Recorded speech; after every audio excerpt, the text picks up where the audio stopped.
बिछ गई सियासी विसार, खेला जा रहा है सियासी खेल, जारी है वार पलटवार। शह और मात के खेल में बनाई जा रही है रणनीति।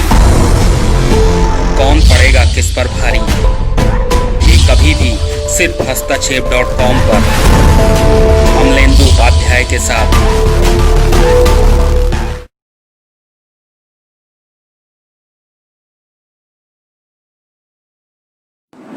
फेसबुक लाइव में आप लोगों का स्वागत है। आज गुरु पूर्णिमा है और गुरु पूर्णिमा के दिन हम लोगों ने बातचीत का विषय रखा है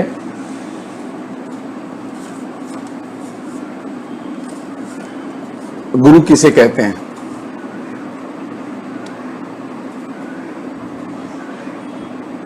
आमतौर पर हम लोग गुरु की पूजा करते रहे हैं और पूजा जो है यहां बहुत मीनिंगफुल है।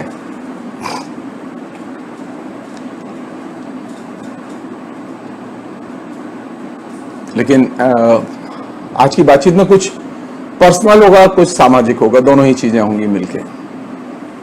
मेरी मुश्किल यह है कि मेरे पास में बहुत ज्यादा गुरुओं के अनुभव तो नहीं है, लेकिन जो कुछ थोड़ा बहुत सीखा है मैंने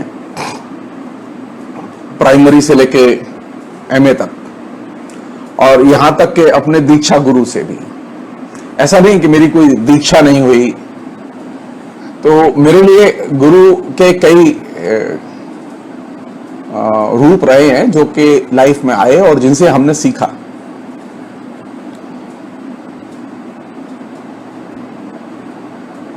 मसलन बचपन में मेरे एक शिक्षक थे परवान शर्मा, जिनके घर में क्लास 2 से पढ़ने जाता था और क्लास 5 तक उन्होंने पढ़ाया मुझे। बेहद ईमानदार, बहुत ही बढ़िया आदमी।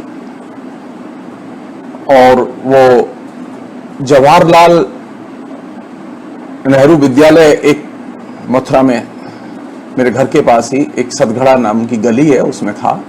उसमें हम पढ़ते थे। उसमें और भी शिक्षक थे, उसमें एक मुस्लिम शिक्षक भी थे, उसमें 4 हिंदू शिक्षक भी थे। तो संयोग की बात है कि बचपन में ही हिंदू मुस्लिम दोनों ही किस्म के शिक्षकों से शिक्षा का आनंद मिला। और जाति कंपोजिशन देखें तो उसमें सभी तरह के लोग थे।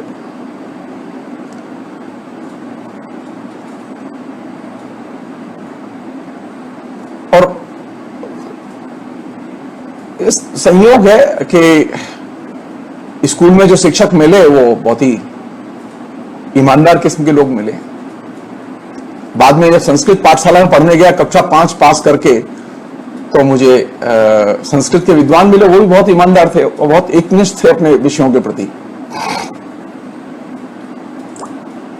वही दूसरी तरफ जब 8 साल का हुआ तो मेरा यज्ञोपवीत हुआ, और यज्ञोपवीत में जो मेरे गुरु बने, जिन्होंने मुझे गायत्री मंत्र दिया और गायत्री मंत्र के साथ साथ जिन्होंने मुझे बाला भुवनेश्वरी की दीक्षा दी, वे थे कामेश्वरनाथ चतुर्वेदी।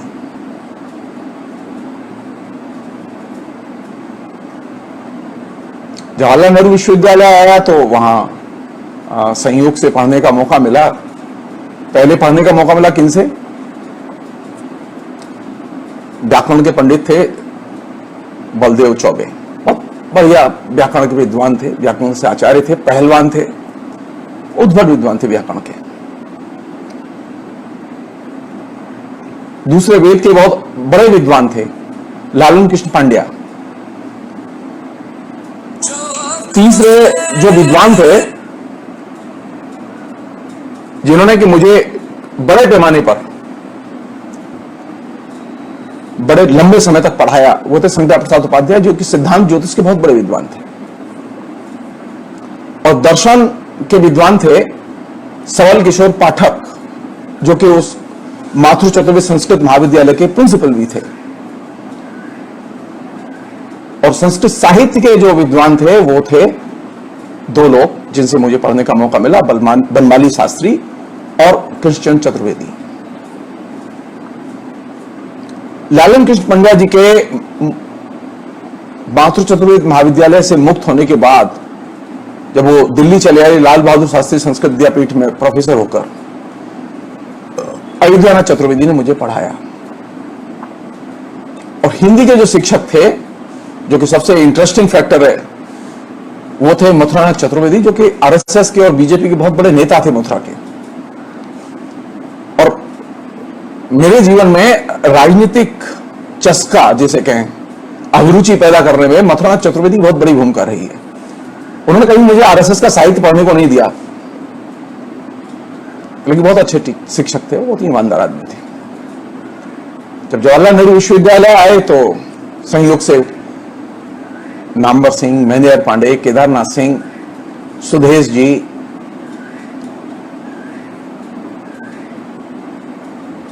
मोहम्मद हसन, असलम साहब, मोहम्मद हसन और असलम साहब से उर्दू पढ़ने का मौका मिला। और बाकी जो हिंदी के शिक्षक थे उसमें एक सेमेस्टर तक उदय प्रकाश और देवेंद्र कौशिक इन लोगों ने पढ़ाया।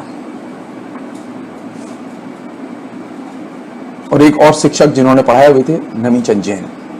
सो मेरे पास में शिक्षकों की ले देके ये एक छोटी सी सूची है जिनसे कि मैंने शिक्षा ग्रहण की।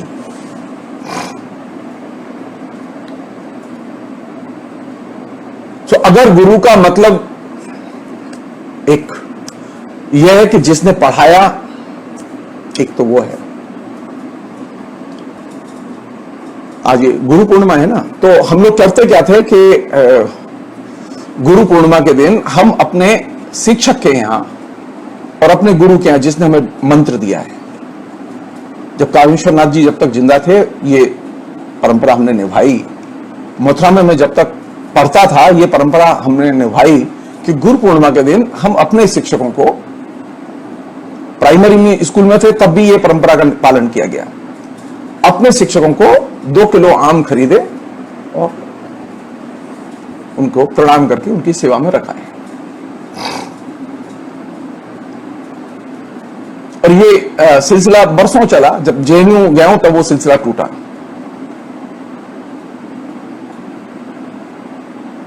इस सिलसिले का एक अपना एक अलग ही आनंद है। अब कोई विद्यार्थी गुरु पूर्णिमा पर अपने गुरु के पास नहीं जाता, मैं नहीं जानता। हां, मुझे कलकत्ता में पढ़ाते हुए ये जरूर प्रिविलेज था कि मेरे कुछ विद्यार्थी गुरु पूर्णिमा के दिन जरूर मिलने आते थे। कोई मिठाई लेके आ रहा है, कोई कुछ, तो बैठ के हम लोग बातचीत करते थे।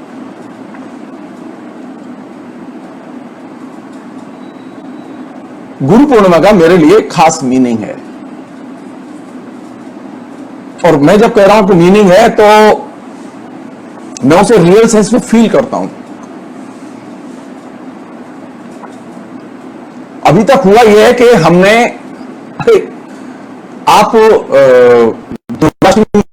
रामनवमी मनाते हैं, आप परशुराम जयंती मनाते हैं, है ना, सारे त्योहार मनाते हैं, लेकिन 2 त्योहार ऐसे हैं जिनको कि आप ईमानदारी से नहीं मनाते। एक गुरु पूर्णिमा और एक सरस्वती पूजा। अगर इसका पालन सचमुच में किया होता हमने और अपने बच्चों को सिखाया होता तो परिस्थितियां कुछ और होती, कुछ और होती।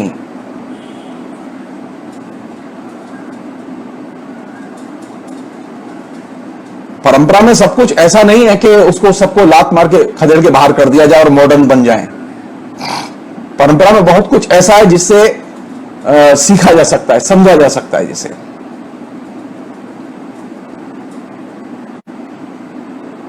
गुरु पूर्णिमा का मतलब यह है कि आप अपनी स्मृति और स्मृति के संरक्षकों की यादों में लौटें।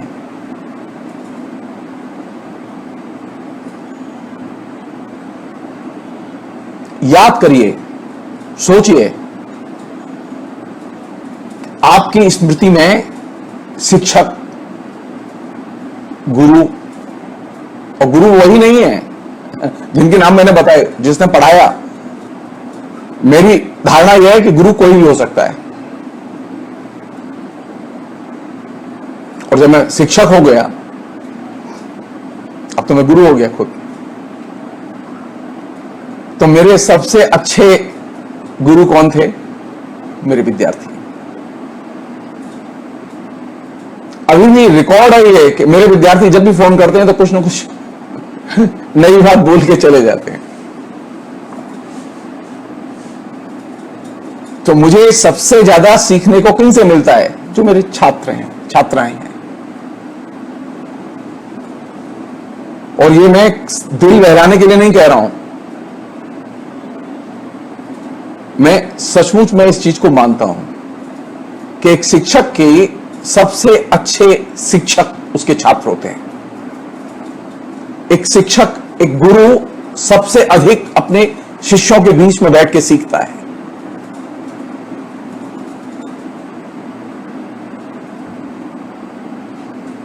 और जिस व्यक्ति ने, जिस शिक्षक ने, जिस गुरु ने अपने शिष्यों से सीखना बंद कर दिया, आप समझ लीजिए कि वो अब गुरघंटाल के मार्ग पर चला गया।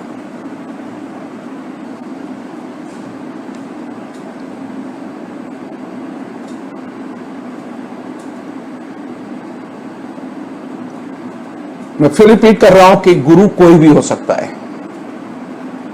एक अनपढ़ स्त्री भी आपकी गुरु हो सकती है।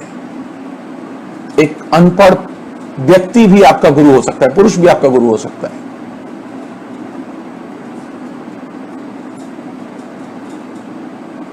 ऐसे अनेक लोग हैं जीवन में जो विश्वविद्यालय नहीं गए, जो कभी कॉलेज नहीं गए, लेकिन जिनसे सीखने का मौका मिला।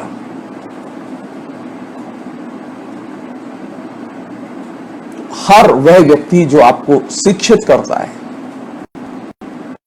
वह गुरु कहलाने का हकदार है और आपका गुरु बनने का हकदार है।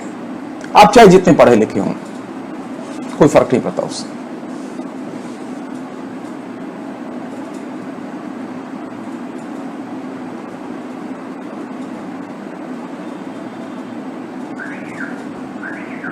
एक अच्छे गुरु के साथ में जो आप सीख सकते हैं,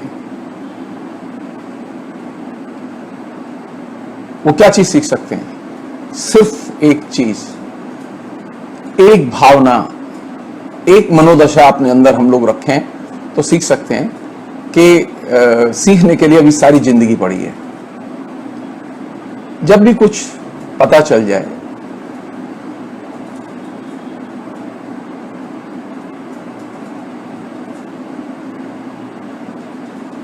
मेरे एक स्टूडेंट ने आज मुझे एक मैसेज दिया।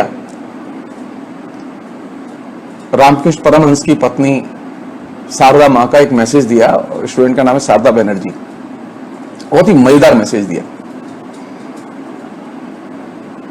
वो मैसेज क्या था?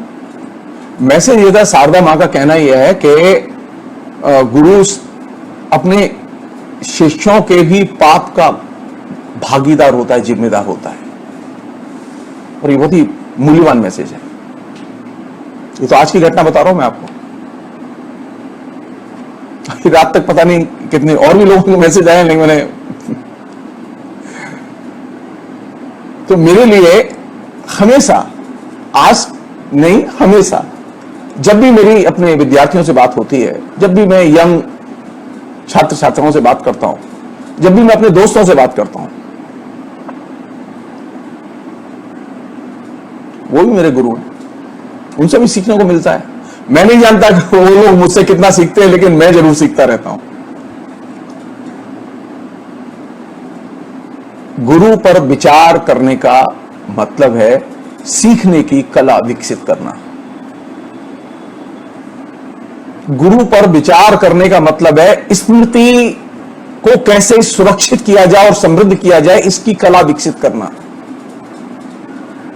आज जो सबसे बड़ा संकट है वो इन दो जगहों पर है। हमारे पास लैपटॉप है, कंप्यूटर है, सब कुछ है, सारे मॉडर्न कम्युनिकेशन के यंत्र हैं, लेकिन हमारी मेमोरी कुछ नहीं।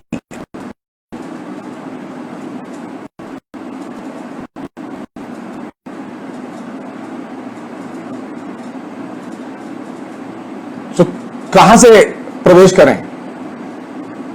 क्या देता है हमें गुरु? मैं स्वभाव से नास्तिक हूं, लेकिन आचरण मेरे सारे आस्तिकों जैसे हैं। मैं पूजा भी करता हूं। जो मेरे शिक्षक ने, जो मेरे गुरु ने मुझे दिया था, मैं आज भी उसकी पूजा करता हूं। मैं इसे छुपाता नहीं हूं। मैं जेएनयू में पढ़ता था तब भी नहीं छुपाता था। जब मैं मार्क्सवादी कम्युनिस्ट पार्टी का मेंबर था तब भी नहीं छुपाता था इस बात को, क्योंकि मेरे लिए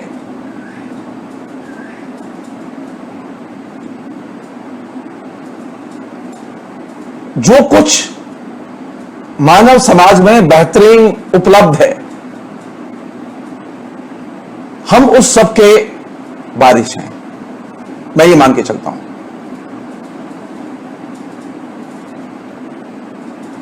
मैंने कभी भी इस चीज को नजर से ओझल नहीं होने दिया।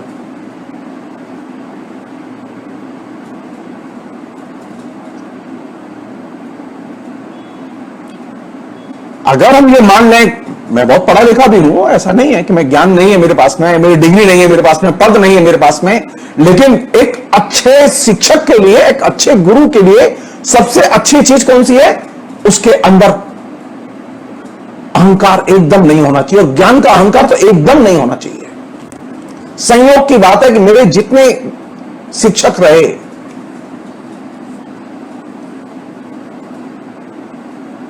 वो उनमें अधिकतर लोग अहंकार से एकदम रहित थे।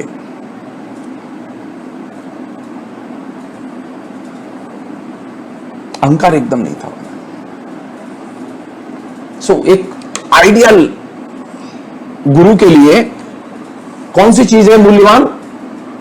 उसका नॉलेज, उसका ज्ञान तो मूल्यवान है ही, लेकिन उससे भी ज्यादा मूल्यवान है उसका एक अच्छे मनुष्य के नाते अहंकार रहित होना।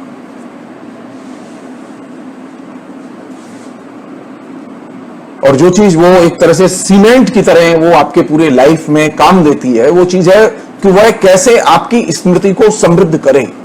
जब भी याद आए तो आपको कोई न कोई नई चीज, कोई न कोई पुरानी बात आपकी मेमोरी से निकल के आए।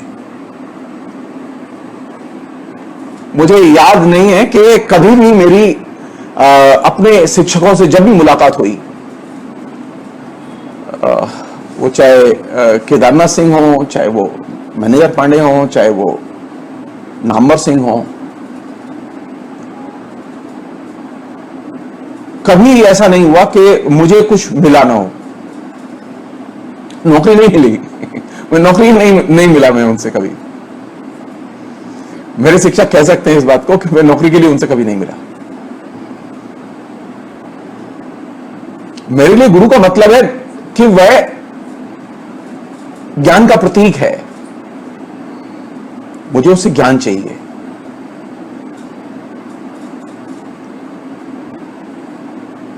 मैंने उससे कभी अपना प्रयोजन मूलक संबंध बनाया ही नहीं। मैंने ज्ञानात्मक संबंध बनाया और ज्ञानात्मक संवेदना पैदा की उसके साथ।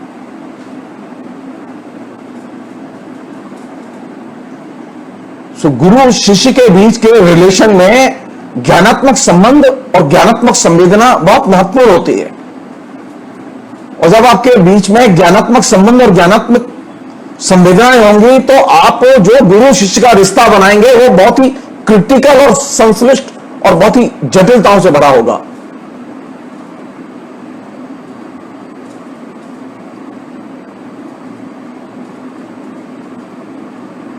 एक अच्छा गुरु अपने शिष्य को निर्भीक होकर बोलने देता है।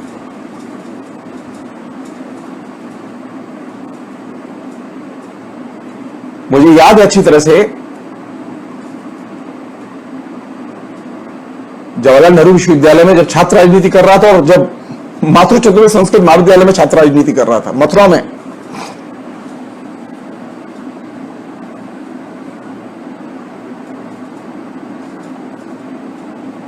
यह चैलेंज था कि आप अपने शिक्षक के सामने सीना ताने। जवाहरलाल नेहरू विश्वविद्यालय मॉडर्न विश्वविद्यालय था और आज भी है।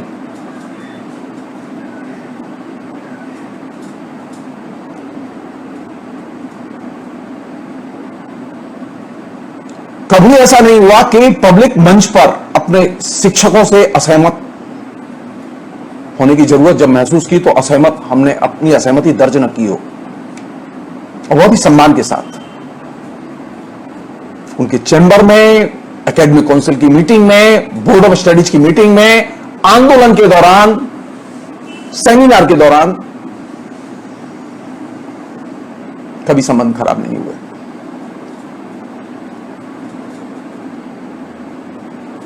तो गुरु के साथ में रिलेशन बनाते समय एक आधार, एक समझ, एक दृष्टिकोण होना बेहद जरूरी है कि आप गुरु को कैसे देखते हैं।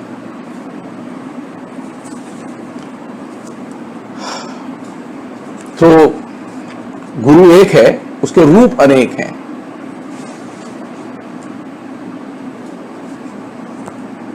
और बेस्ट, सबसे बेहतर रूप वही है जब आप अपने गुरु के साथ में अपना ज्ञानात्मक संबंध बनाते हैं।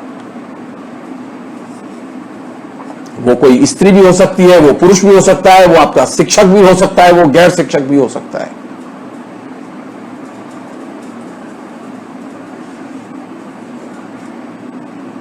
मेरे यहां जो महिला काम करती थी, जिसने कि 20 साल मुझे खाना खिलाया अपने हाथ से बना के, वो संयोग से दलित महिला थी, एकदम अनपढ़ थी,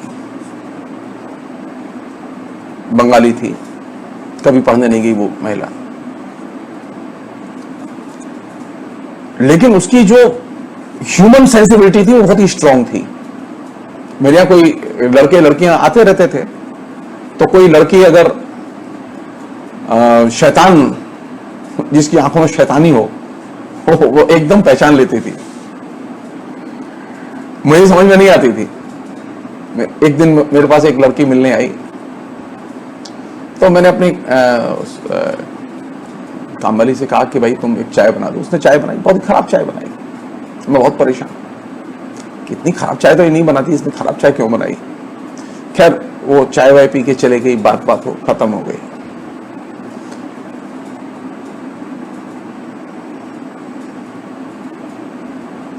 शाम को जब वो आई नौकरानी, तो मैंने उससे पूछा कि तुमने इतनी खराब चाय क्यों बनाई आज। तो बोले ना, वो मैं भालो ना है। तो मैंने कहा कि कमाल है। आप विश्वास नहीं करेंगे, 2 दिन बाद उसकी बात सही साबित हुई।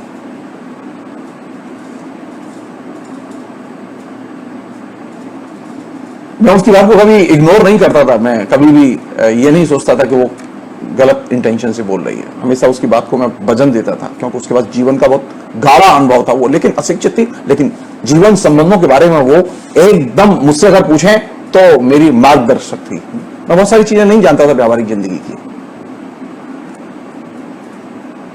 तो आपके जीवन में गुरु वह भी हो सकता है जो एकदम अशिक्षित हो।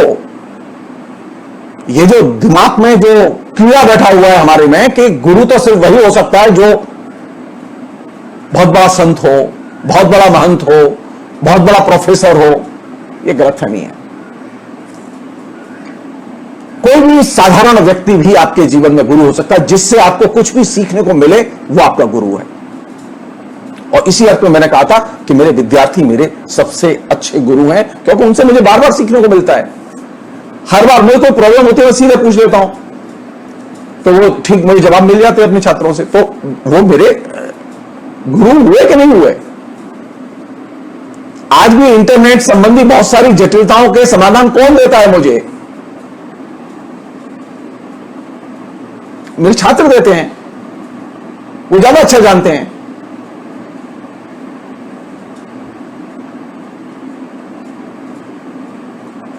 जो सिखाए वह गुरु, और जो तुम्हारी स्मृति में घुस जाए वह गुरु। तो ये एक बड़ा एरिया है। अब एक अलग पहलू है जिस पर कि मैं आपका ध्यान खींचना चाहता हूं इसके बहाने, बहुत ही मजेदार है वो। मजेदार इस सेंस में कि मैं एक चीज देख रहा था कि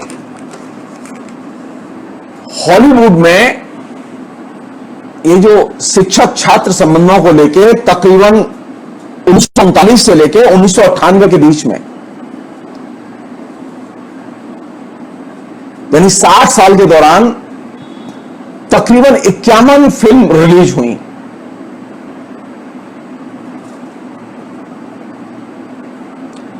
लेकिन इन सभी में अधिकतर फिल्मों में जो छात्र थे और शिक्षक थे वो ज्यादातर श्वेत।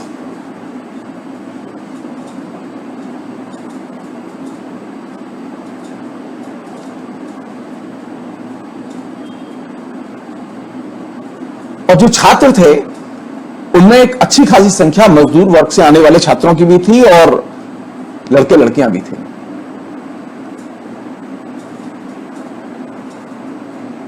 लेकिन फिल्मों में जो आउटलुक था वो आउटलुक बहुत डिस्टर्बिंग था।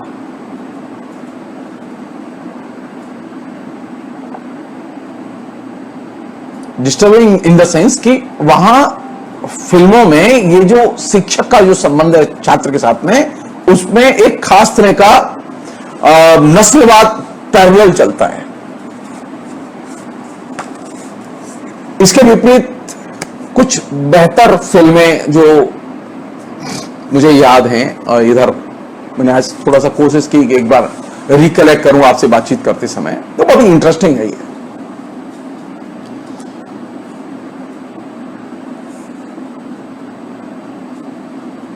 ये वे फिल्म है जहां के शिक्षक विद्यार्थी के संबंधों को चित्रित किया गया है, बहुत ही अच्छे ढंग से चित्रित किया गया है। उसमें पहली फिल्म है तारे जमीन पर, Main Hoon Na, Chak De India, 3 Idiots, Black, Student of the Year, Mohabbatein, Munna Bhai MBBS, Aligarh, Sir, Hip Hip Hurray, Chupke Chupke, परिचय और इकबाल। और भी बहुत सारी फिल्में इधर की हो सकती हैं, मुझे जस्ट जो याद आया।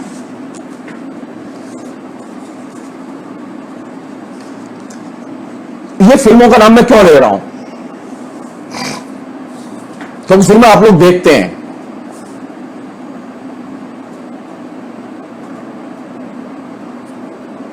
एक संप्रदाय ऐसा पैदा हुआ है गुरुओं का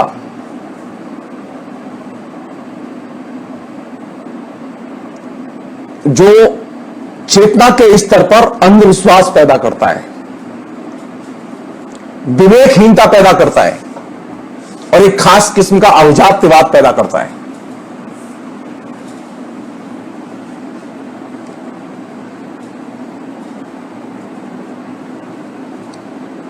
इस तरह के गुरुओं ने, उनमें पॉपुलिज्म बहुत है, जनता में बहुत जनप्रिय है वो।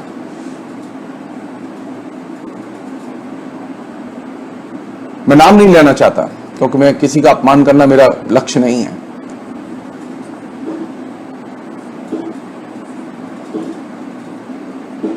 ये जो पब्लिक डोमेन में सक्रिय जो विभिन्न किस्म के जीवन शैली और धर्म से जुड़े हुए जो गुरु हैं,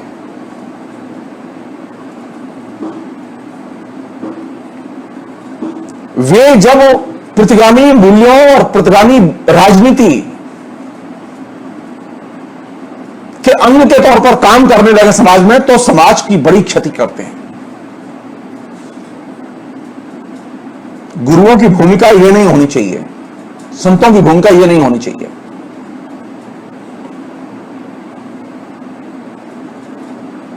गुरुओं का एजेंडा सामाजिक सुधार का एजेंडा है। गुरुओं का एजेंडा सामाजिक प्रतिगामिता का एजेंडा नहीं है, राजनीतिक प्रतिगामिता का एजेंडा नहीं है। जो एक बड़ा कल्ट पैदा हुआ है इस बीच में,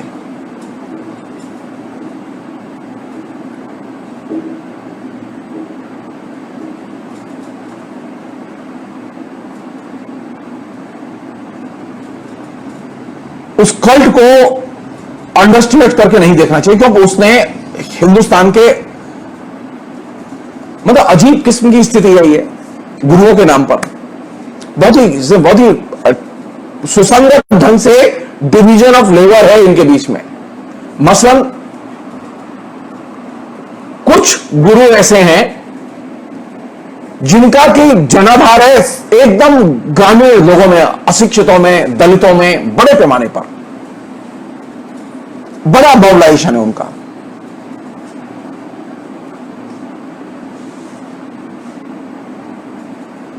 और ऐसे कई गुरु हैं, उनके बाकायदा कल्ट फिगर हैं, उनके लाखों लाख शिष्य हैं।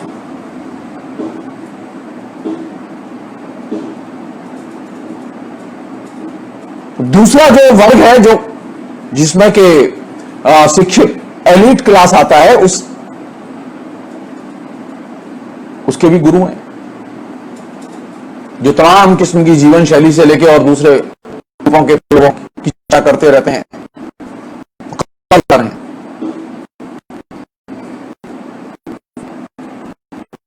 तो गुरुओं का ये जो धर्म और समाज के बीच में जो रबड़ता हुआ जो विशाल समूह है, इसमें कई लाख गुरु हैं जो कि काम करते हैं। और इन गुरुओं ने एक बहुत ही खतरनाक चीज पैदा की है। इनमें से अधिकतर गुरु की जो राजनीति है वो बहुत ही खतरनाक है। और अगर मैं विनम्रता से कहना चाहूं तो वह एकदम संविधान विरोधी है। कोई आदमी धर्म का प्रचार करे, इसमें कोई परेशानी नहीं है। कोई आदमी अपने धर्म के अनुयायी बनाए, इसमें कोई परेशानी नहीं है। लेकिन कोई व्यक्ति अगर अंधविश्वास का प्रचार करे, कोई व्यक्ति अगर राजनीति का प्रचार करे, तो इसमें आपत्ति है। मुझे ऐसे गुरुओं की और धार्मिक गुरुओं की जरूरत नहीं है जो वो राजनीति कर सकते हैं लेकिन धर्म छोड़ दें, वो धर्म के गुरु का पद छोड़ दें, वो पॉलिटिक्स में आए, कोई आपत्ति नहीं है।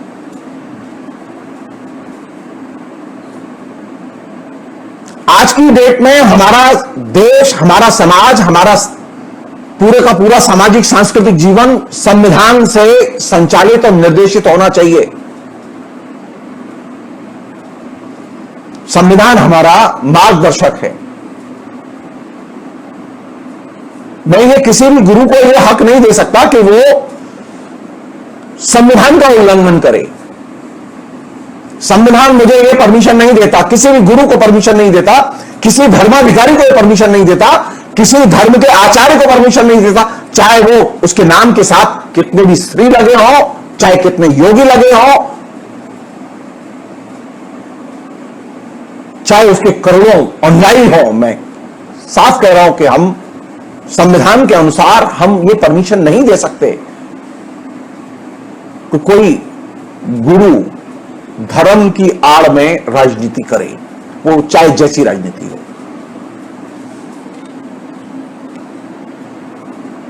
धर्म का क्षेत्र एकदम शुद्ध धर्म की गतिविधि का क्षेत्र है। आराम से खूब कीजिए धर्म, कोई दिक्कत नहीं है।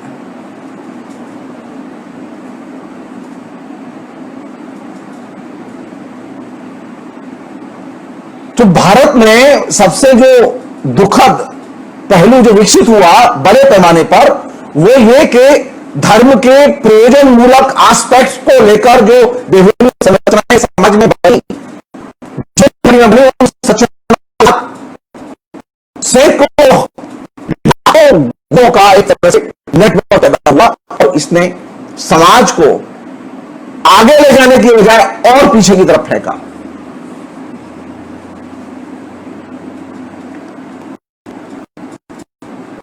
आज हमारे यहां ऐसा कोई गुरु नहीं है जिसमें विवेकानंद जैसा विवेक हो, जो कह सके कि मैं जो सबसे कमजोर समाज का तबका है उसके साथ खड़ा हूं, शूद्रों के साथ खड़ा हूं। भविष्य का समाज किसका होगा? शूद्रों का होगा।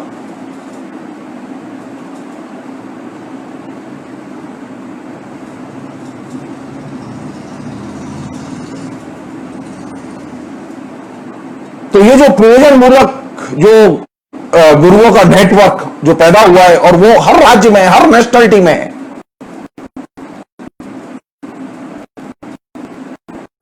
विभिन्न किस्म के देवी देवताओं के देवालय संस्थान, इनके साथ उनका संबंध है और इनके यहां बाकायदा करोड़ों का टर्नओवर है। अगर मुझसे पूछे तो हिंदुस्तान में जो ये जो धर्म गुरुओं की जो पूरी की पूरी संरचना है, इसका जो टर्नओवर है वो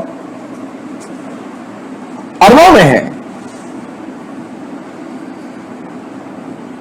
मैं सिर्फ एक का उदाहरण दे रहा हूं आपको।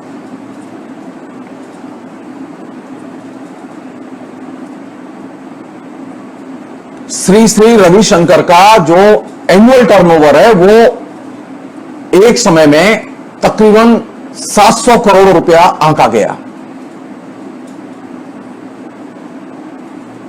साल में।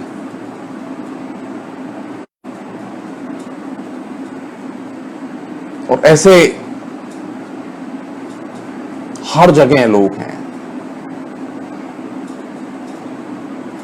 तो मेरी ये मतलब गुरु पूर्णिमा पर तमाम गुरुओं से ये अपील है कि वे गुरुवाई करें,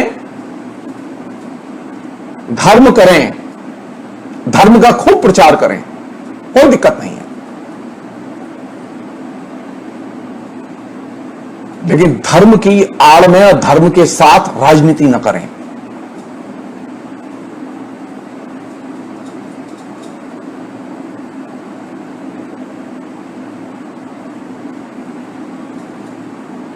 सेकंड चीज, ये जितने धर्म गुरु हैं जो कि गुरु पूर्णिमा पर खूब मोटी पुजाई होती है इनकी, पहले जो गुरु होते थे उनके अंदर एक पर्यावरण सेंस था, पर्यावरण बोध था, प्रकृति बोध था।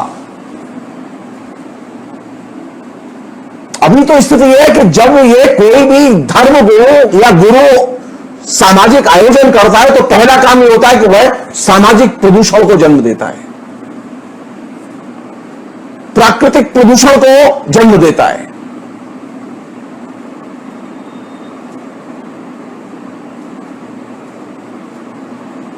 तो एक नया संकट है ये कि एक धर्मगुरु का समागम होगा तो मालूम पड़ा उसके समागम में 50 लाख लोग आए। छोटा सा शहर, मैं जिस शहर से आता हूं मथुरा से, उस शहर में एक जमाना था बाबा जय गुरुदेव की रैली होती थी जिस दिन उसने वो साल में एक दिन, और उस रैली में कम से कम 20-30 लाख लोग आते थे। अब आप सोचिए एक छोटा सा शहर जिसकी टोटल पॉपुलेशन 2.5-3 लाख की है, वहां अगर एक साथ 30 लाख लोग आएंगे तो उस शहर की क्या स्थिति होगी?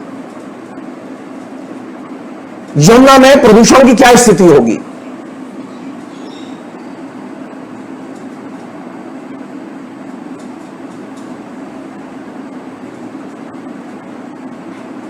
कुछ साल पहले हुआ था ना दिल्ली में, श्री श्री रविशंकर ने अपना एक आयोजन किया और दिल्ली के प्राकृतिक वातावरण को उससे नुकसान पहुंचा।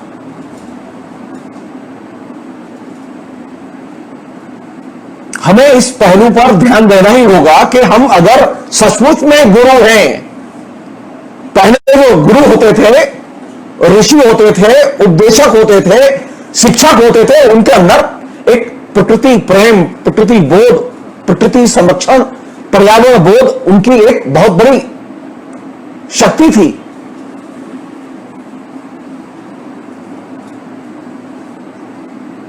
और अभी जो जितना बड़ा गुरु, उसके जितने ज्यादा अनुयायी हुआ, उतना ही बड़ा प्रकृति विरोधी और प्रकृति विध्वंसक।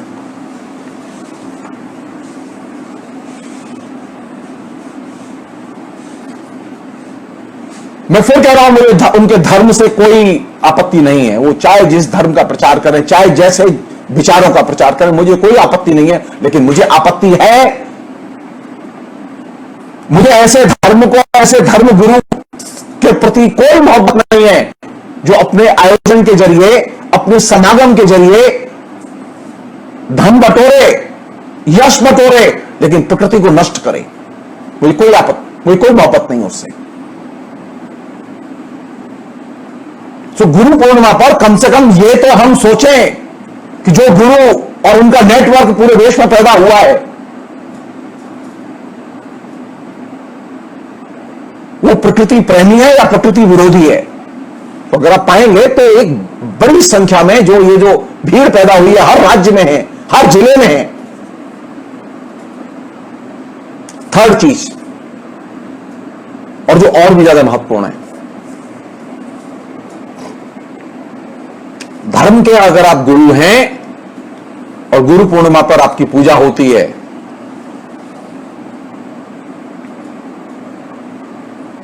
तो सिर्फ एक चीज और चाहिए,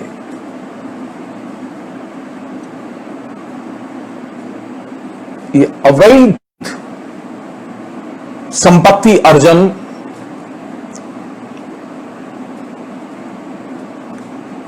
और सिर्फ संपत्ति अर्जन, ये दो चीजें, इनसे आपकी मुक्ति बहुत जरूरी है।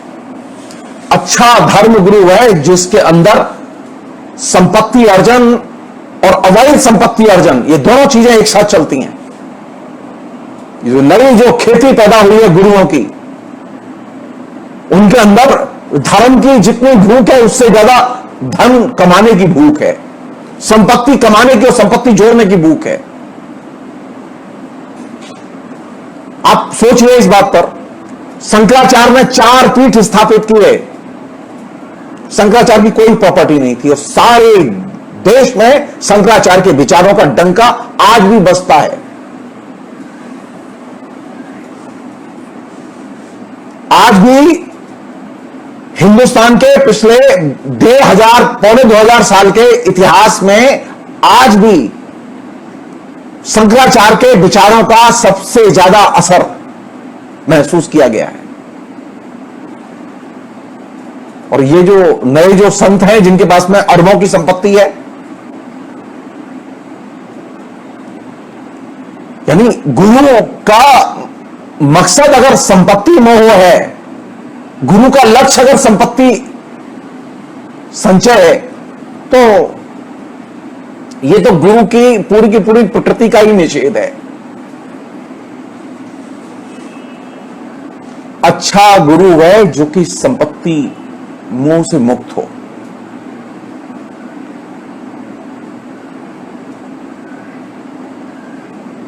अगर आपने संपत्ति मोह पाल लिया तो आप अच्छे गुरु नहीं बन सकते, वो चाहे आप धार्मिक गुरु हो चाहे एकेडमिक गुरु हो। अगर आपने संपत्ति मोह पैदा कर लिया और संपत्ति मोह के जरिए जीना शुरू कर दिया तो आप अच्छे गुरु नहीं बन सकते। सो एक नया एरिया, ये डिबेट का एरिया है। और ये एरिया क्यों जरूरी है? क्यों जरूरी है? क्योंकि एक प्रयोजन मूलक बुद्धि, प्रयोजन मूलक शिक्षा, ये बीमारी सबसे पहले संपत्ति मोह की गुरुओं में बीमारी पहले धर्म में आई, धर्म से फिर शिक्षा में आई और अब वो जीवन का एक अनिवार्य हिस्सा बन गई है। और जो चीज धर्म में पैदा हुई उसने पहले शिक्षा को प्रभावित किया और अब वह निजी प्राइवेट एजुकेशन तक एक्सपेंशन उसका हो चुका है। ज्ञान के जरिए धन अर्जित करने की जो परंपरा संतों ने डाली, उसकी गंगा अब पूरे देश में बह रही है। ज्ञान तो सबसे अच्छा वही है जिसका कोई प्रयोजन ही नहीं है, निरुद्देश्य। हमने अगर प्रयोजन मूलक ज्ञान को अगर महत्वपूर्ण बना लिया और प्रयोजन मूलक ज्ञान को अपने जीवन का हिस्सा बना लिया और वही हम पढ़ेंगे, वही हम जानेंगे, वही हम सुनेंगे जो हमारे काम का है, जो काम का नहीं हम उसे सुनेंगे नहीं, तब तो आप बहुत जिसे कमजोर विद्यार्थी होंगे। आपके पास डिग्री अच्छी होगी, आपके पास में फर्स्ट क्लास के नंबर भी होंगे, लेकिन आपके पास में नॉलेज सबसे कम होगी।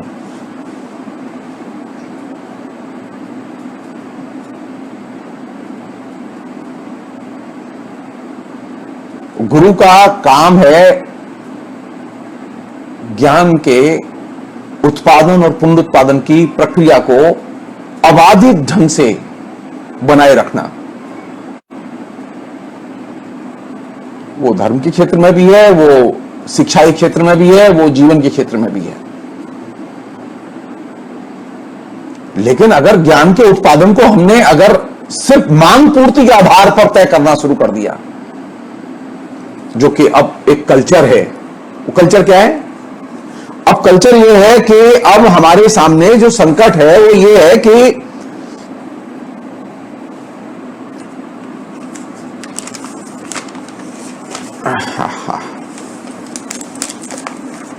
अभी मंदिर में भी और शिक्षा के मंदिर में भी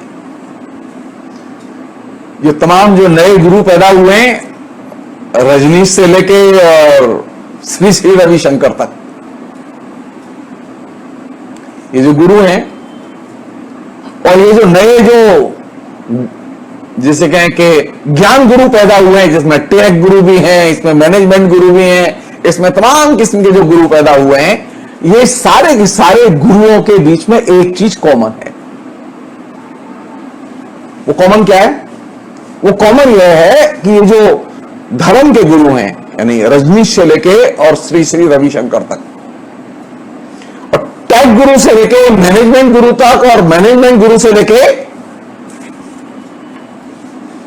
तमाम किस्म के जो ट्यूटर हैं उन तक, एक चीज कॉमन है।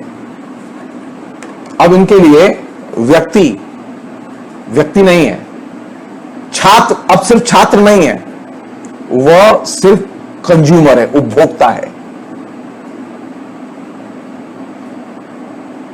जो नया जो संकट है, पहले यह था कि मैं जब विद्यार्थी था तो मैं विद्यार्थी की तरह, एक व्यक्ति की तरह मेरी पहचान थी और अपना एक संबंध था।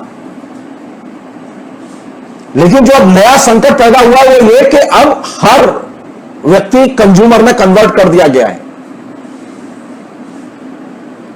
सालाना जलसे होते हैं,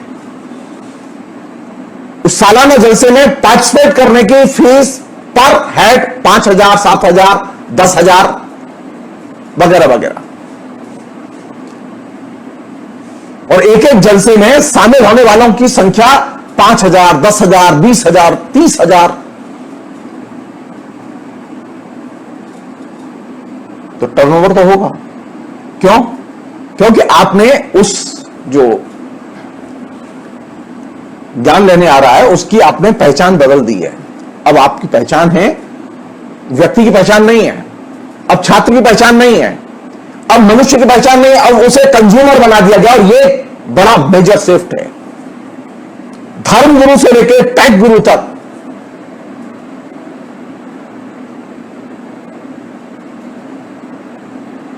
अब हर एक के लिए जो विद्यार्थी है वो क्या है? उपभोक्ता। और विद्यार्थी और शिक्षक के बीच में, चाहे वो मैनेजमेंट के संस्थान में पढ़ता हो, चाहे वो जवाहरलाल नेहरू विश्वविद्यालय में पढ़ता हो, या वो और दूसरी जगह पढ़ता हो, ये जो विश्व व्यापार संगठन है गैट, जिसके जरिए समझौते हुए सारे, अब विश्व व्यापार संगठन के तहत गैट के जो नए जो पॉलिसी फ्रेमवर्क है जिसमें कि हम लोग अब काम कर रहे हैं, उसके तहत अब शिक्षा भी सेवा क्षेत्र का हिस्सा है।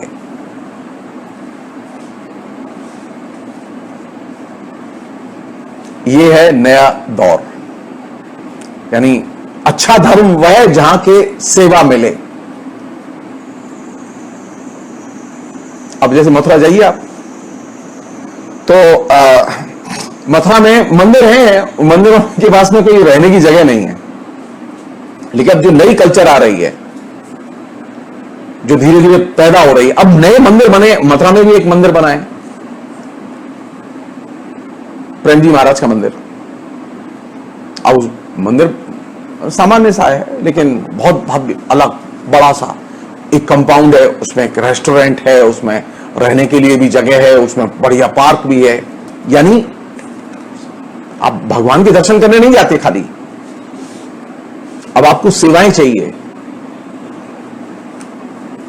आप श्री श्री रविशंकर के या आचार्य रजनीश के या और किसी भी इसी तरह के व्यक्ति के आश्रम में जब जाते हैं तो आपकी डिमांड यह होती है कि वहां सेवाएं किस तरह की हैं, रहने के लिए अच्छी जगह है कि नहीं है, अच्छा रेस्टोरेंट है कि नहीं है, अच्छे खाने की व्यवस्था है कि नहीं है।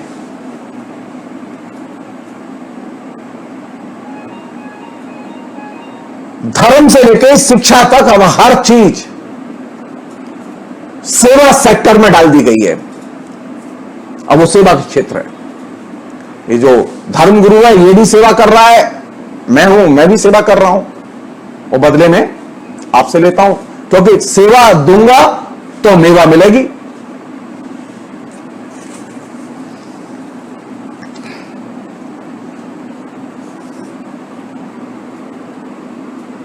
तो जब आप सेवा देंगे तो सेवा किसके हिसाब से देंगे? बाजार की जरूरत के हिसाब से, कंज्यूमर की जरूरत के हिसाब से।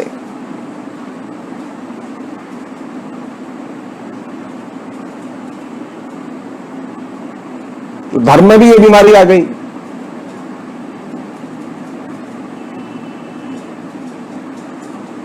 फ्री में दर्शन नहीं होते, आप जाइए, फ्री में दर्शन होंगे, दूर से टाइम लगेगा ज्यादा, दर्शन पे भी अब पैसे लगते हैं। सबसे पहले शुरू किसने किया? ये सबसे पहले शुरू किया भारत सरकार के संरक्षण में, ये काम शुरू हुआ तिरुपति बालाजी में। सबसे ज्यादा अर्निंग वाला मंदिर है वो।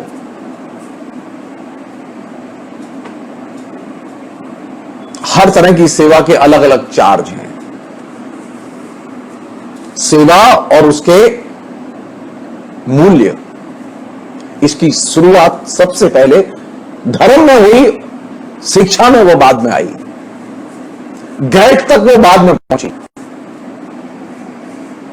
तो अब नया जो फेज है, दौर है, उसमें क्या है कि अब सेवा दीजिए और बाजार की शर्तों पर सेवा दीजिए। ऐसी सेवाएं दीजिए जिससे उपभोक्ता खुश रहे।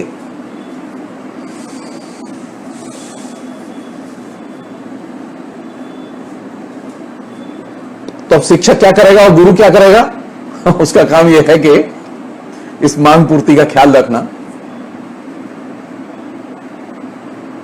उसका काम क्या है? उसका काम यह है कि विद्यार्थियों के लिए नोट्स तैयार कराना, पढ़ाना नहीं। अब शिक्षक किस बात पर जोर दे रहा है? किस चीज पर सबसे ज्यादा ध्यान दे रहा है? वो बुद्धि को सक्रिय करने पर ध्यान नहीं है। ज्यादा से ज्यादा नॉलेज और नॉलेज से जुड़े हुए प्रश्नों पर बहस करें विद्यार्थी, इस पर जोर नहीं है। जोर इस बात पर है कि आप नोट्स लिखाइए। आप पूछिए जो शिक्षक अभी इस बीच में लॉकडाउन के दौरान जिन्होंने अभी व्हाट्सएप के जरिए पढ़ाई की है, उनसे पूछिए, वो पढ़ाएं भी और साथ साथ नोट्स भी सप्लाई दें।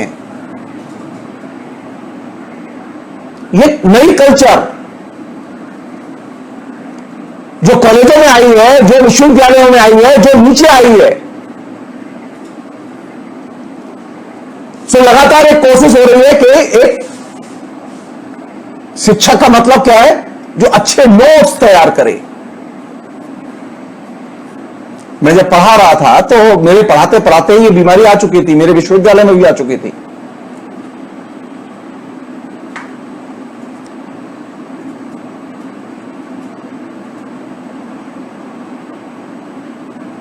तो ये जो सेवा शर्त में एक ये शर्त भी है कि आप अपने विद्यार्थी के नोट्स तैयार करें। और जब जाहिर है नोट्स तैयार करने होंगे और पढ़ाई का फिर तरीका क्या होगा?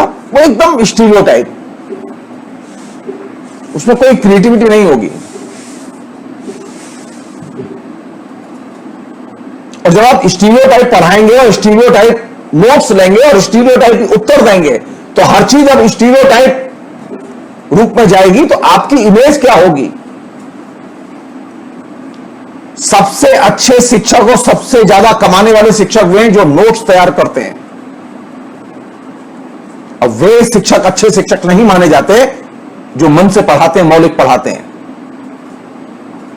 गुरु पूर्णिमा पर हम ये सोचें कि हम 70 साल के लोकतंत्र में ज्ञान के अवमूल्यन को करते करते करते करते किस स्टेज तक ले गए।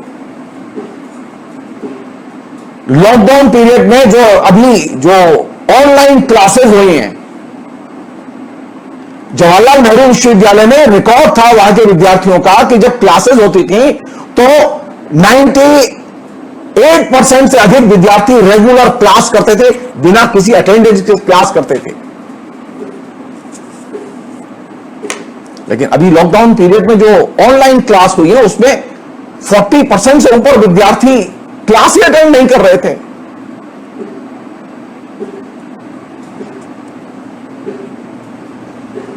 कहीं तो गड़बड़ है, कोई चीज है जो हमारे हाथ से छूट रही है। मैं एक छोटा सा प्रश्न उठाना चाहता हूं इस पूरे प्रसंग में। मेरे अभी तक समझ में नहीं आया कि जो विभिन्न विश्वविद्यालयों में शिक्षक पढ़ाते हैं, वो लेक्चरर, रीडर, प्रोफेसर के रूप में जो, या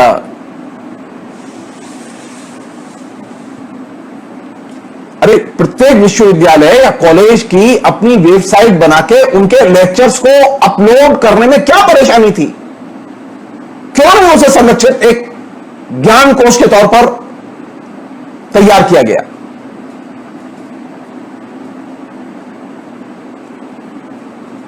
हम भी तो देखें, ये ओपन एक्सेस के दौर में जब सारी चीज खुले में हो रही हो, ज्ञान खुले में मिल रहा हो,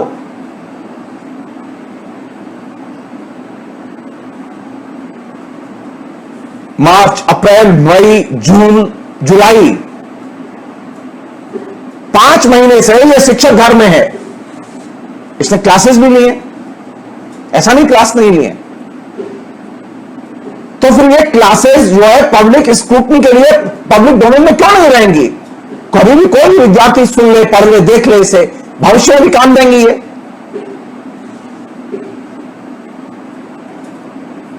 ये जिम्मेदारी बनती है भारत सरकार की, ये जिम्मेदारी बनती है राज्य सरकारों की और विश्वविद्यालयों के वाइस चांसलरों की। बहुत मोटी तनख्वाह लेते हैं प्रोफेसर लोग। जानते हैं, मुझे शर्म आती है, मैं पेंशन पाता हूं, मुझे शर्म आती है कि मैं पढ़ा नहीं पाता। वही पैसे मिलते हैं, हिंदुस्तान की गरीब जनता मुझे पैसे देती है घर बैठे, इसलिए मैं बात कर रहा हूं आपसे। वही बेचैनी होती है। जिस प्रोफेसर को 3 लाख रुपए महीने, 2.5 लाख रुपए महीने तनख्वाह मिलती है, उस प्रोफेसर से पूछा जाना चाहिए, क्या आपने 2 वीडियो अपने लेक्चर के रोज फेसबुक पर, यूट्यूब में, यूनिवर्सिटी की वेबसाइट पर अपलोड किए कि नहीं किए? क्यों नहीं किए? ये जिम्मेदारी नहीं बनती?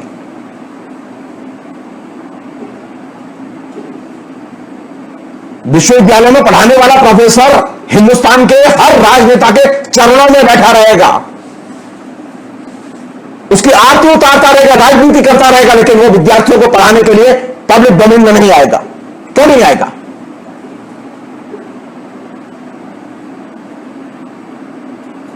ये दिल्ली विश्वविद्यालय के शिक्षक, जवाहरलाल नेहरू विश्वविद्यालय के शिक्षक, बीएचयू के शिक्षक, ये जो राजनीति के सिरमौर हैं,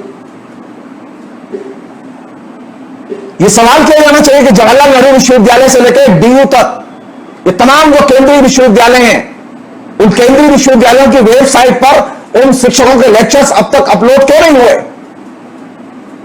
वो संपदा है हमारी, हिंदुस्तान की जनता ने पैसे दिए हैं, हिंदुस्तान के विद्यार्थियों ने पैसे दिए हैं। हर शिक्षक का यह दायित्व बनता है कि वो प्रतिदिन 2 अपने सब्जेक्ट से जुड़े हुए लेक्चर्स अपलोड करे।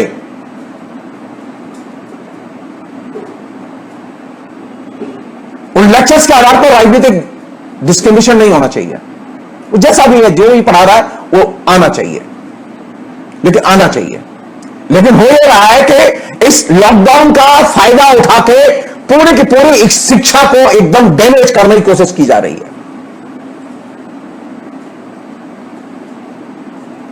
शिक्षक घर में रहे, वो शिक्षक 6 घंटे फेसबुक पर रहेगा, लेकिन 2 घंटे का अपना लेक्चर अपलोड नहीं कर सकता।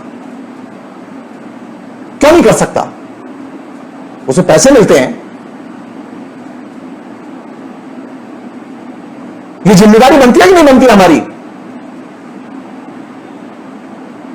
हम गुरु पूर्णिमा करना चाहते हैं, हम जानना चाहते हैं हिंदुस्तान के कौन से विश्वविद्यालय की वेबसाइट है जहां पर के लॉकडाउन पीरियड में जो लेक्चर्स हुए वो अपलोड किए गए और पब्लिक उन्हें खोल के देख सके।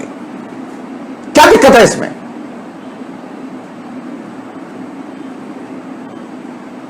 मैं नहीं कह रहा कि जो शिक्षक घर में हैं वो हरामखोर हैं, मैं नहीं कहना चाहता। वो जरूर मेहनत कर रहे हैं, काम करते हैं, निश्चित तौर पर वो उनके पास प्रतिभा है, लेकिन विश्वविद्यालय को उनकी प्रतिभा को एकदम बाहर लाना चाहिए। केंद्र और राज्य सरकारों की यह जिम्मेदारी है कि वे इसे कोऑर्डिनेट करें।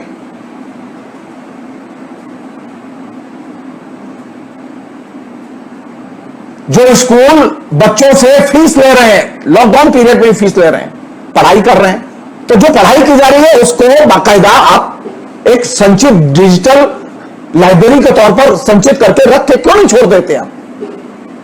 क्या दिक्कत है इसमें?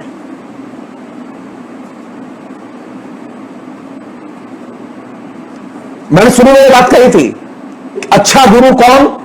जो स्मृति के संरक्षण में मदद करे। मुझे ऐसे शिक्षक पसंद हैं जो स्मृति के संरक्षण में विश्वास करते हैं, जो अपने कहे के संरक्षण में विश्वास करते हैं। अरे आप मेहनत करते हैं, आप 4, 5, 6 घंटे तैयार करके आप एक नोट्स तैयार करते हैं, आप क्लास लेते हैं, तो उस क्लास को अपलोड करने में क्या परेशानी है?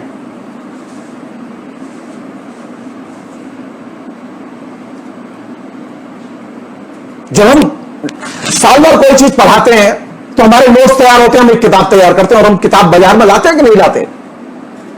मेरी तो तमाम किताबें क्लास में ही लिखी गई, क्लास पढ़ाते हुए ही लिखी गई।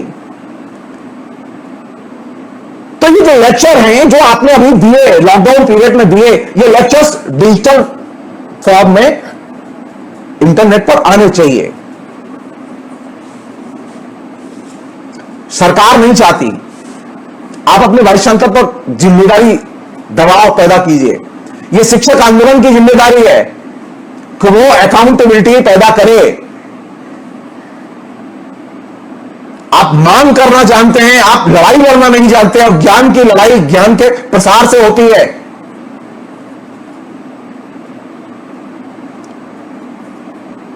जो मौजूदा सरकार है वो ज्ञान का प्रसार नहीं चाहती, वो चाहती है ज्ञान का संकुचन हो, और आप उसके संकुचन में मदद कर रहे हैं। ज्ञान का जितना प्रसार होगा, शिक्षक की ताकत का उतना ही प्रसार होगा।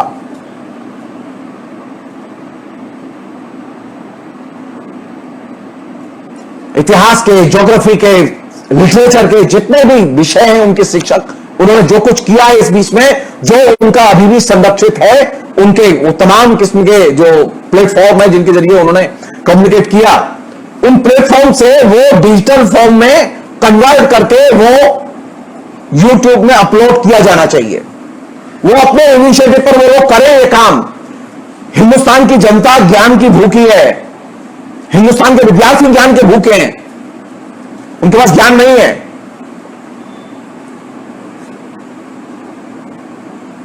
ये हमारी जिम्मेदारी बनती है। अगर हम चाहते हैं कि गुरु पूर्णिमा को हम बेहतर ढंग से सेलिब्रेट करें, तो हम इस स्टीरियोटाइप से, कि नहीं हमसे कहा गया था, हमने क्लास ले ली, लेकिन अब हमारी ये रुचि नहीं है कि ये पब्लिक डोमेन में जाए। क्यों नहीं है? बिल्कुल जाएगी वो। इसके आधार पर आपका कोई राजनीतिक मूल्यांकन नहीं होगा, वो जाना चाहिए। आपने अच्छा बुरा जैसा भी पढ़ाया वो रहना चाहिए। अरे आपने जो भी पढ़ाया वो आपके विद्यार्थी तो जानते हैं, दूसरे लोग भी जान लेंगे तो क्या परेशानी? क्योंकि दूसरे लोग आपको जानते भी हैं, जो आपको व्यक्तिगत तौर पर जानते हैं वो ये भी जानते हैं कि आप पढ़ाने में कैसे होंगे। इसलिए आप जैसे भी हो, ये हमारे लिए लज्जा की बात नहीं है। अब मैं जैसे अंग्रेजी नहीं जानता तो नहीं जानता, इसमें लज्जा की क्या बात है इसमें? लेकिन जो मैं जानता हूं वो तो जानता हूं, अच्छे से जानता हूं, तो उसे शेयर करने में एक अच्छे शिक्षक की, एक अच्छे गुरु की जो सबसे बड़ी बुनियादी भूमिका है वो क्या है कि वो ज्ञान के साझा, ज्ञान के संप्रसार और ज्ञान के प्रति एक आकर्षण और ललक पैदा करता है। आपने ये जो मांग पूर्ति के आधार पर जो रिलेशनशिप बनाई है, इसमें अब शिक्षक की कोई जगह नहीं है, गुरु की कोई जगह नहीं है, कोई इमेज में जगह नहीं है, कहीं कोई प्यार नहीं बचा शिक्षक छात्र के बीच में। क्योंकि विद्यार्थी जानता है मैं पैसे देता हूं और ये मेरे पैसे की वजह से ही पढ़ाते हैं। तो ये जो मानसिकता जो हमारी बनाई गई है कि विद्यार्थी को कंज्यूमर की तरह देखो और तुम सर्विस प्रोवाइडर की तरह भूमिका अदा करो। शिक्षक का काम, गुरु का काम सर्विस प्रोवाइडर का काम नहीं है। इस फ्रेमवर्क से निकलने की जरूरत है। ये कैपरिन ने ये फ्रेमवर्क दिया है हमें। ये जो गेट, ये नव्य आर्थिक उदारीकरण आया, उसने एक फ्रेमवर्क दिया है कि उसने गुरु को सर्विस प्रोवाइडर बना दिया है। और ये बहुत खतरनाक चीज है, बहुत खतरनाक चीज है। हम सर्विस प्रोवाइडर नहीं हैं, हम ज्ञान के संप्रसारक हैं।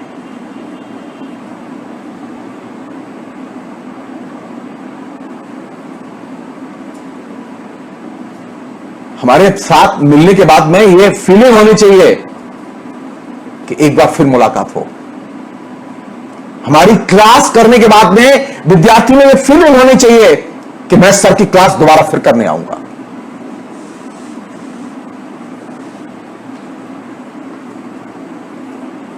यानी अगर आप एक शिक्षक के नाते, एक अच्छे मनुष्य के नाते, अगर आप अपने विद्यार्थी के साथ में अपना रिलेशन, ह्यूमन रिलेशन, यानी जो आपका ज्ञान का संबंध है, या सर्विस प्रोवाइडर और कंज्यूमर के संबंध के तौर पर न देखें इसे, आप उसे भी मनुष्य समझें और यह मान के चलें कि आप जो उसे बता रहे हैं उसमें आप भी सीख रहे हैं।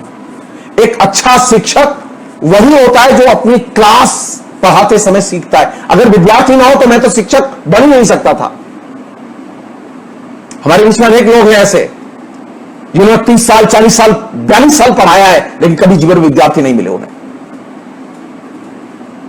मैं उन भाग्यशाली लोगों में से हूं जिसे खूब विद्यार्थी मिले, पढ़ाने का मौका मिला, अच्छे बुरे, कच्चे पक्के जैसे भी लेकिन विद्यार्थी मिले। और यही तो सबसे बड़ा सुख है कि मुझे विद्यार्थी मिले।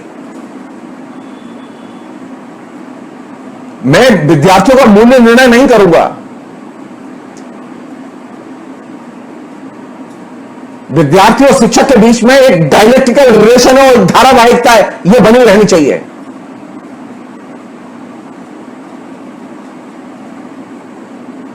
और यह धारावाहिकता यह है जो कि ज्ञान को पैदा करती है, ज्ञान के विमर्श और ज्ञान के प्रति आकर्षण को पैदा करती है। मैं अपना बता सकता हूं आपको, वो आपको आत्म प्रशंसा लग सकती है, लेकिन मेरे पास कोई ऑप्शन नहीं है क्योंकि मेरी तो कोई प्रशंसा करता नहीं। मैं जब क्लास लेता था, सारे लोग जानते हैं इस बात को, मेरी क्लास का मतलब क्लास, और क्लास का मतलब मेरी क्लास कभी कोई विद्यार्थी मिस नहीं करता था। तड़पते थे इस बात के लिए कि सर की क्लास करनी है। एक शिक्षक, अच्छा शिक्षक वह जो अपनी क्लास के प्रति ललक पैदा कर दे।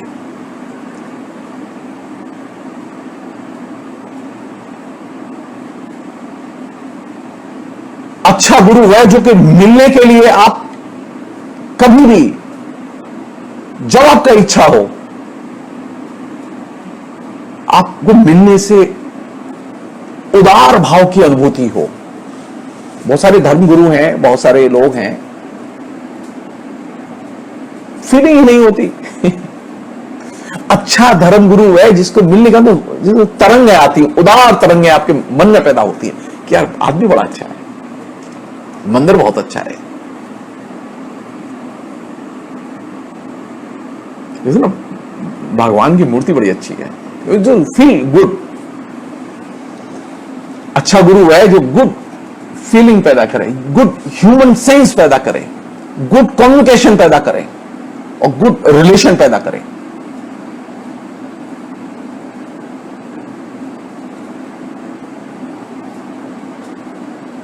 और इन दोनों के लिए, यानी ये जो चीजें मैंने आपके सामने रखी, इनके लिए जो बुनियादी चीज क्या है, आपका मनुष्य पर विश्वास हो,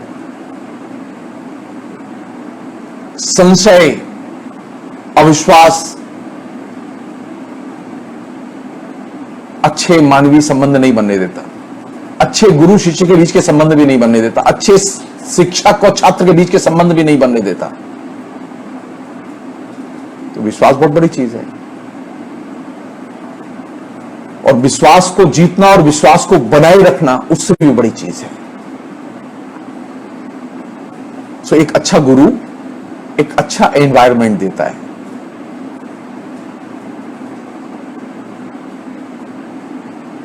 एक अच्छा गुरु ज्ञान के प्रति आकर्षण पैदा करता है, और ज्ञान के प्रति जो आकर्षण है वो साधारण आकर्षण नहीं है, वो बिल्कुल एकदम ऐसा आकर्षण है जो कि फिर कभी जीवन में जाता नहीं है जब एक बार आपके अंदर पैदा हो गया तो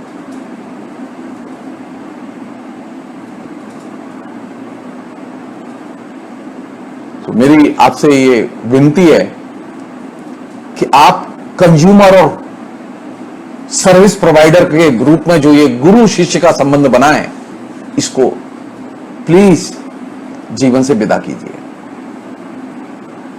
ये धर्म से लेकर शिक्षा तक ये संबंध फैला हुआ है और इसने बड़ी क्षति की है। ये नव्य आर्थिक उदारीकरण का ये सबसे निकृष्टतम रूप है। हम अपने गुरु को भी बचा लेंगे, हम अपने छात्र को भी बचा लेंगे और अपने शिष्य को भी बचा लेंगे, और हम अपने इस समाज को भी बचा लेंगे, हम प्रकृति को भी बचा लेंगे। क्योंकि ये जो सर्विस प्रोवाइडर है और ये जो कंज्यूमर है, इसमें जो चीज मिसिंग है वो ये कि अब ये दोनों एक दूसरे को मनुष्य की तरह नहीं देखते। मनुष्य अभी एग्जिस्ट ही नहीं करता। जो नई चुनौती है वो ये है कि अब मनुष्य को केंद्र में लाया जाए, मानवीय संबंधों को और मानवीय इच्छाओं को केंद्र में लाया जाए, और ज्ञान को अपनी दैनंदिन हैबिट, आदत और संस्कार का हिस्सा बनाया जाए। और वही चीज हमें अच्छे गुरु के सानिध्य का सुख देगी। बहुत बहुत शुक्रिया। Thank you.